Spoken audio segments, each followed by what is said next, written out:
I do not do এবং I do not আমি করি না, এর ইংরেজি কোনটা সঠিক? আই ডু নট ডু নাকি আই ডু? আমরা কোনো সেন্টেন্সকে বাংলা থেকে ইংরেজিতে ট্রান্সলেট করার সময় প্রথমে আমাদেরকে কি লক্ষ্য করতে হবে? সর্বপ্রথম আমাদেরকে লক্ষ্য করতে হবে যে এটা কোন টেন্সের মধ্যে পড়েছে। যেই টেন্সের মধ্যে পড়বে সেই টেন্সের স্ট্রাকচার অনুযায়ী আমাদেরকে কি করতে হবে? ট্রান্সলেট করতে হবে। তো আমি করি না এটার ইংরেজি করার আগে আমাদেরকে দেখতে হবে এটা কোন টেন্সে পড়েছে। এটা কোন টেন্সে পড়েছে? আমি করি না, শেষে আছে আ। তাইলে আমরা জানি যে আ থাকলে এটা প্রেজেন্ট ইনডিফিনিট টেন্স, আর এটা যেহেতু না বোধক তাহলে নেগেটিভ। সো প্রেজেন্ট ইনডিফিনিট টেন্সের নেগেটিভ সেন্টেন্স হচ্ছে আমি করি না।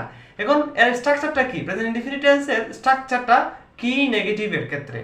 সো স্ট্রাকচারটা হচ্ছে subject plus do not or does not and plus verb one plus extension or object.